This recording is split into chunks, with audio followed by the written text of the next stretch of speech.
बिस्मिल्लाहिर्रहमानिर्रहीम। नाज़रीन अस्सलाम वालेकुम, मैं हूँ इमरान हुसैन। नाज़रीन, आज 12 नवंबर है, दिन है बुध का और साल 2025। बड़ी ख़बर नाज़रीन ये है कि 27वीं आईनी तरमीम जो बड़ी आसानी के साथ इतनी दिक्कत, परेशानी और मसाइल का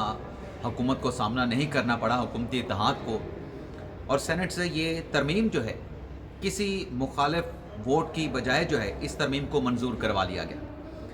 अब मरला नाज़रीन जब आया है 27वीं आईनी तरमीम की कौमी असम्बली से मंजूरी का, तो ख़बर ये है कि 27वीं आईनी तरमीम पे फड्डा पड़ गया है। अब फड्डा क्या बना है उसकी डिटेल इस प्रोग्राम में आपके साथ हम शेयर करेंगे, लेकिन कुछ और रिपोर्ट्स भी आ रही हैं। पहले तो जो दीगर रिपोर्ट्स हैं उनकी डिटेल आपके साथ हम शेयर करेंगे, और फिर जो कैपिटल सिटी में शहर इक़्तिदार में इस 27वीं आईनी तरमीम के मामले को लेके जो अफवाहों का बाज़ार गर्म है, वो अफवाहें क्या हैं उन पर भी हम बात करेंगे। लेकिन प्रोग्राम का आगाज़ करने से पहले आपसे दरख्वास्त करेंगे कि चैनल को सब्सक्राइब कर लें, बेल आइकॉन का बटन प्रेस करें। वीडियो पसंद आए तो इसे लाइक और शेयर ज़रूर कीजिएगा।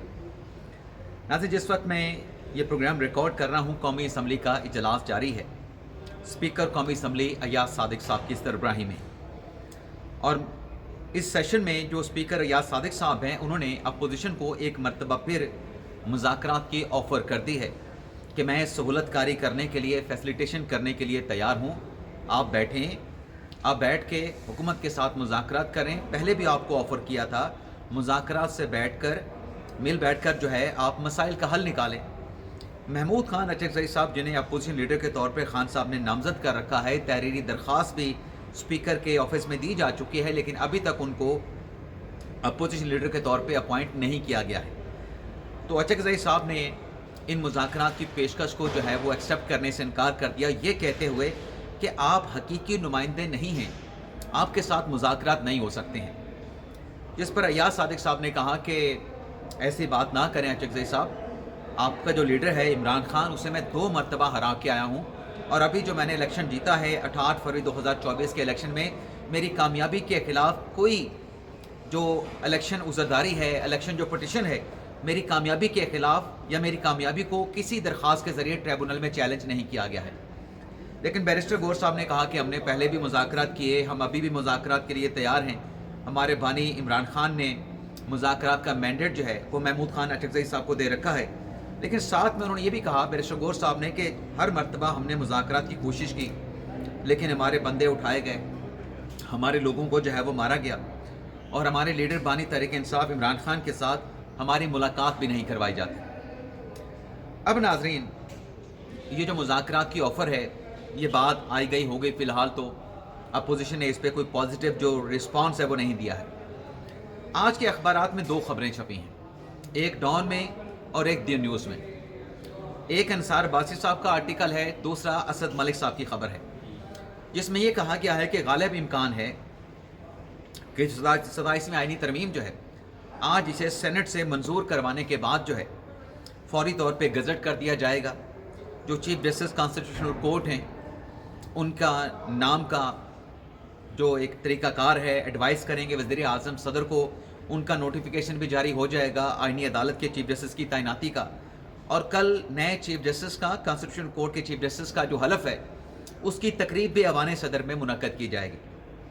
और कमोबेश यही बात असद मलिक साहब ने की है। लेकिन असद मलिक साहब ये भी कहते हैं कि वफाकी शरई अदालत की जो बिल्डिंग है, जहाँ पर एक कॉन्स्टिट्यूशनल कोर्ट ने काम करना था, फंक्शनल होना था, शरई अदालत ने अपनी इमारत देने से इनकार कर दिया है कि अपनी इमारत, हम बिल्डिंग जो है वो किसी और कोर्ट के लिए हम नहीं देंगे, इस इमारत को खाली नहीं किया जाएगा। जब नाज़रीन मैं डिटेल आपके साथ ये खबरों की शेयर कर रहा हूँ, आज खबर ये आई है कि वज़ीर आज़म शहबाज शरीफ साहब ने वफाकी काबीना का हंगामी तौर पर इजलास बुला लिया है, और इस इजलास में तमाम जो वज़रा हैं उन्हें अपनी हाज़िरी यकीनी बनाने का कहा गया है। और ख़बर ये आ रही है कि काबीना के इस इजलास में जो हुकूमत 27वीं आईनी तरमीम का जो मसवदा सेनेट से मंजूर करवाया गया था, उसमें कुछ चेंजिंग करना चाहती है, कुछ मज़ीद तब्दीलियाँ करना चाहती है। अब नाज़रीन, ऐवान से जो एजेंडा मंजूर हुआ है, अगर तो वो एजेंडा उसी तरीके से वो मसवदा कौमी असम्बली में मंजूर हो जाए, پھر تو پروسیس ٹھیک ہے، لیکن اگر سینٹ سے مسودہ منظور ہونے کے بعد نیشنل اسمبلی میں اس میں کوئی چینجنگ کی جائیں تو یہ آئینی تقاضا ہے، آئینی ریکوائرمنٹ ہے کہ پھر آپ قومی اسمبلی سے اس مسودے کو منظور کروانے کے بعد آپ اسے سینٹ کے ایوان سے دوبارہ منظور کرائیں گے۔ تو چینجنگ کیا ہو رہی ہے ناظرین؟ چینجنگ پہ آنے سے پہلے آپ کو یہ بتاتے جائیں کہ سینٹ کے اجلاس کا جو ٹائم ہے، جو شیڈول ہے، وہ بھی تبدیل کر دیا گیا ہے۔ آج 5 بجے سینٹ کا اجلاس بھی بلا لیا گیا ہے، لیکن اس سے پہلے ناظرین جب میں یہ پروگرام ریکارڈ کر رہا ہوں اس وقت پارلیمنٹ ہاؤس کی راہداریوں میں بہت زیادہ گہما گہمی ہے۔ پاکستان پیپلز پارٹی کی پارلیمانی کمیٹی کا اجلاس شروع ہونے جا رہا ہے۔ بلاول بھٹو زرداری پارٹی کے سینئر رہنماؤں کے ساتھ ملاقات کر رہے ہیں۔ اٹارنی جنرل فار پاکستان منصور عثمان اوان اور جو وزیر قانون ہیں اعظم طارر صاحب، وہ بھی بلاول بھٹو زرداری سے ملاقات کے لیے پہنچ چکے ہیں۔ اب بتایا تو یہ جا رہا ہے کہ جو آئینی ترمیم کا مسودہ سینٹ سے منظور کروایا گیا تھا اس میں کوئی غلطی رہ گئی ہے، اس غلطی کو دور کرنے کے لیے یہ دوبارہ سے چینجنگ کی جا رہی ہے، لیکن چینجنگ تو پھر ایک ہونی چاہیے، 2 ہونی چاہیے، یہاں پر تو ملٹیپل چینجنگ بتائی جا رہی ہیں۔ اب وہ چینجنگ کیا ہے، اس حوالے سے جس کسی سے بھی رابطہ کرنے کی کوشش کی جائے کوئی جواب نہیں دے رہا ہے کہ ایکچولی اس میں ترمیم کیا ہونے جا رہی ہے۔ لیکن کیپٹل سٹی میں ناظرین یہ افواہیں چل رہی ہیں کہ دیکھیں جو جگہ کا ایشو ہے اس کو اس طریقے سے سارٹ آؤٹ کیا جا سکتا ہے اگر آئینی ترمیم کے مسودے میں یہ ترمیم کر دی جائے۔ جو فیڈرل شرعی عدالت اپنی پریمیسز دینے کے لیے تیار نہیں تو آئینی عدالت کہاں پہ بیٹھے گی؟ سپریم کورٹ میں بیٹھے گی تو سپریم کورٹ کہاں پہ جائے گی؟ تو اس میں یہ نقطہ آ رہا ہے کہ کیوں نہ جتنے بھی مطلب ہمارے فیڈریشن کے جو یونٹ ہیں، یعنی پنجاب، خیبر پختونخوا، بلوچستان اور سندھ،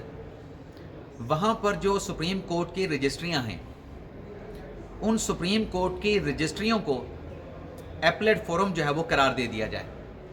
یعنی ہائی کورٹ کے فیصلوں کے خلاف جو اپیلیں سپریم کورٹ اسلام آباد میں آنی ہیں وہ اپیلیں انہی صوبائی جو رجسٹریاں سپریم کورٹ کی ہیں، لاہور میں ہے، کراچی میں ہے، کوئٹہ میں ہے، پشاور میں ہے، وہ اپیلیں وہاں پہ فائل ہونا شروع ہو جائیں۔ وہاں پر سٹاف بھی موجود ہے، سٹاف کی ریکوائرمنٹ کا ایشو بھی نہیں ہوگا، پریمیسز کا ایشو بھی نہیں ہوگا۔ تو اس پہ کہا جا رہا ہے کہ یہ مسئلہ جو پریمیسز کا ہے جو وہ حل کر لیا جائے گا، اور پھر جو فیڈرل کانسٹیٹیوشنل کورٹ ہے وہ اسلام آباد میں کام کرے گی۔ اچھا، سوال یہاں پہ یہ پوچھا گیا پھر جو اسلام آباد ہائی کورٹ ہے، اسلام آباد ہائی کورٹ کے معاملے پر جو اپیلیں دائر ہوں گی تو اسلام آباد میں پھر کیا سپریم کورٹ کو رکھا جائے گا؟ انہوں نے کہا ایک چھوٹا سا چیپٹر اسلام آباد میں بھی رکھا جائے گا، لیکن ایپلیٹ عدالت کے طور پہ 27ویں آئینی ترمیم کے مسودے کے مطابق۔ ایک تو چیز یہ چل رہی ہے کہ شاید یہ چینج جو ہے وہ اس میں کیا جائے 27ویں آئینی ترمیم کے مسودے میں، جس سے پریمیسز کا جو ایشو ہے وہ سارٹ آؤٹ ہو جائے گا، اور فیڈرل جو کانسٹیٹیوشنل کورٹ ہے وہ سپریم کورٹ کی اسی عمارت میں جہاں پہ ٹھہر کے ہم یہ پروگرام ریکارڈ کر رہے ہیں پھر یہاں پہ فنکشنل ہو جائے گی۔ لیکن ابھی وہ کہتے ہیں نا کہ پلوں کے نیچے بہت سارا پانی گزرنا باقی ہے آج کی یا رات گئے کی ان ڈیولپمنٹس کے بعد۔ دوسری یہ ناظرین چہم و گوئیاں یا افواہیں شہر اقتدار میں گردش کر رہی ہیں۔ جو اسلام اپنا فیڈرل کانسٹیٹیوشن کورٹ کے لیے ججز کے نام سامنے آئے تھے، اسد ملک صاحب کی سٹوری تھی کہ امین الدین خان صاحب جو ہیں وہ سربراہ ہوں گے۔ اب امین الدین خان صاحب جو ہیں وہ 30 نومبر کو ریٹائر بھی ہو رہے ہیں۔ یہاں پر بھی سوالات اٹھائے گئے کہ ایک جج جو ریٹائر ہو رہا ہے اسے کیوں 3 سال کے لیے مزید جو ہے وہ آئینی عدالت میں حکومت لے جانا چاہتی ہے، آخر امین الدین خان صاحب کیوں؟ لیکن اسلام آباد کی راہداریوں میں کچھ دوست یہ بتاتے ہیں کہ امین الدین خان صاحب کو بہت زیادہ مبارکبادیں بھی آئینی عدالت کا چیف جسٹس بننے کی جو ہے وہ دی جا چکی ہیں۔ لیکن دوسری طرف یہ سوال بھی اٹھ رہا ہے کہ جب آئینی عدالت کے سربراہ کی تعیناتی کے بعد جو باقی کے 6 ججز ہیں فیڈرل کانسٹیٹیوشنل کورٹ کے، ان کی تعیناتی تو وزیر اعظم نے جو آئینی عدالت کے سربراہ ہوں گے ان کی مشاورت کے ساتھ ایڈوائز کر کے صدر مملکت کریں گے، تو ابھی تو آئینی عدالت کا جو سربراہ ہے وہ لگا نہیں ہے۔ آئینی عدالت کا سربراہ جس کے ساتھ چیف جسٹس نے مشاورت کرنی ہے کہ جو فیڈرل کانسٹیٹیوشنل کورٹ ہے اس میں ججز جو لگنے ہیں کون کون سے جج آنے چاہیے، تو یہ مشاورت ہوئی نہیں، تو نام کیسے سامنے آ گئے؟ یہاں پر یہ سوال بھی اٹھا ہے اور ویلڈ سوال ہے۔ कि मुशावरे से जब लगने हैं तो इतने सारे जो नाम सामने आ चुके हैं, जिसमें मुसर्रत अली साहबा का नाम आया है, जिसमें जस्टिस हसन नज़र रिजवी का नाम आया है,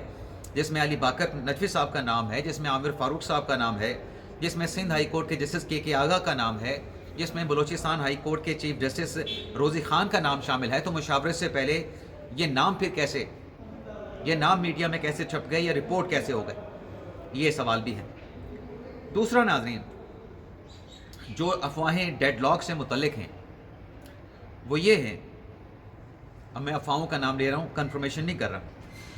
कि याह्या अफरीदी साहब जिन्हें हुकूमत ने ऑफ़र किया था कि आप 65 साल तक सुप्रीम कोर्ट के जज रहें,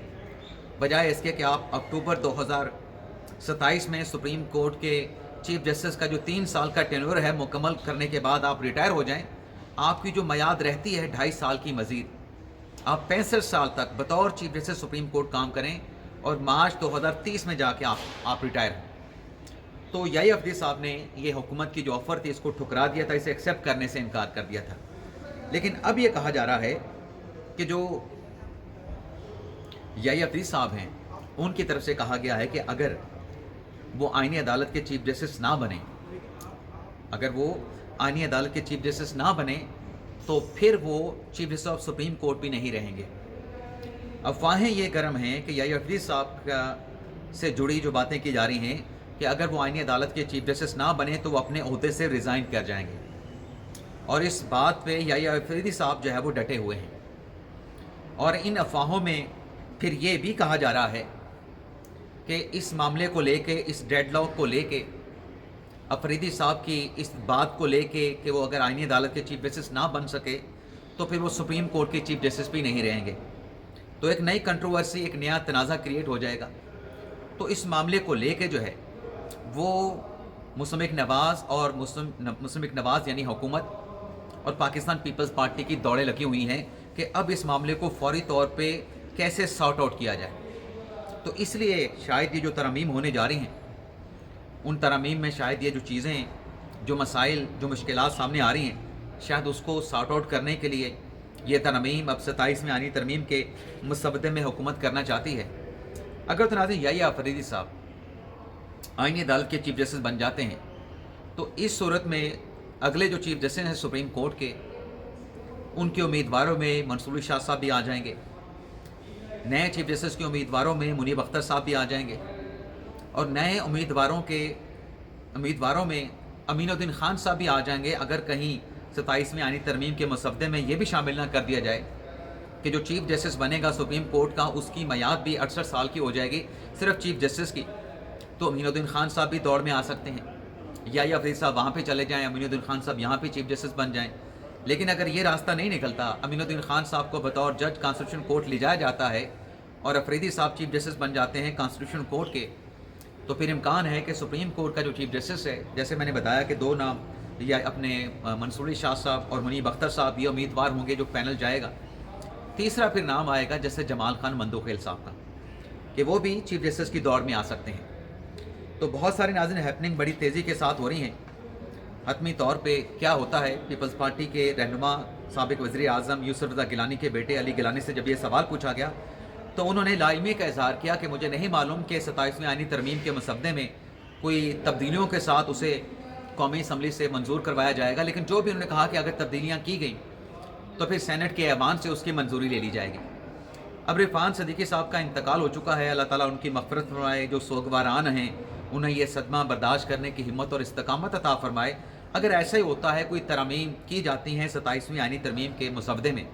जो कि काबीना का इजलास भी हंगामी तौर पे होना है, हो सकता है कि जब आप प्रोग्राम देख रहे हो काबीना का इजलास भी शुरू हो चुका हो, उसका फैसला भी सामने आ चुका हो और ये नया बिल है ये भी कौमी असम्बली में दोबारा से पेश किया जा चुका हो, लेकिन सेनेट के ऐवान में जब ये बिल दोबारा से फिर जाएगा, अगर ये तरमीम होती हैं, अगर ये होती हैं, अदरवाइज़ तो पहले वाला अगर मसवदा है वो तो फिर उसी तरीके से कौमी असम्बली के ऐवान से मंजूर हो जाएगा, लेकिन अगर तब्दीलियाँ की जाती हैं तो फिर सेनेट से भी आपको मंजूरी लेना है। और जैसे मैंने कहा कि सेनेट का जो इजलास है उसका जो शेड्यूल है तब्दील किया गया है, लेकिन आज तो फिर इरफान सदीकी साहब के इंतकाल पे फातिहा करवाई जाएगी। और एक रवायत जो चली आ रही है कि अगर कोई किसी ऐवान का रुकन इंतकाल कर जाए तो उस रोज़ फातिहा खाने के बाद जो इजलास है उसे मुलतवी कर दिया जाता है। تو یہ بھی ایکسپیکٹڈ ہے کہ اگر آج سینٹ کا اجلاس ہوا، اس میں تبدیلیوں کے ساتھ اگر 27ویں ترمیم کا مسودہ دوبارہ سینٹ میں آتا ہے تو پھر ہو سکتا ہے کہ سینٹ کا اجلاس کل صبح بلا کے پھر اس میں 27ویں آئینی ترمیم کا مسودہ جو ہے منظور کروایا جائے. لیکن اگر یہ ترامیم کل تک چلی جاتی ہیں منظوری کے لیے تو پھر کل جو یحییٰ عفریدی صاحب ترکی کے دورے پہ جا رہے ہیں، برطانیہ کے دورے پہ جا رہے ہیں، قائم مقام چیف جسٹس کون بنے گا؟ پھر تو وہ منصور ارشاد صاحب بنیں گے، کوئی اور نہیں بن سکتا. تو یہ ناظرین جو افواہوں کا بازار گرم ہوا ہے، ان کنفرم جو چیزیں چل رہی ہیں کیپٹل سٹی میں جو چہمگئیاں ہو رہی ہیں، ان کی ڈیٹیل آپ کی خدمت میں ہم نے پیش کی. اجازت چاہتے ہیں. اللہ حافظ.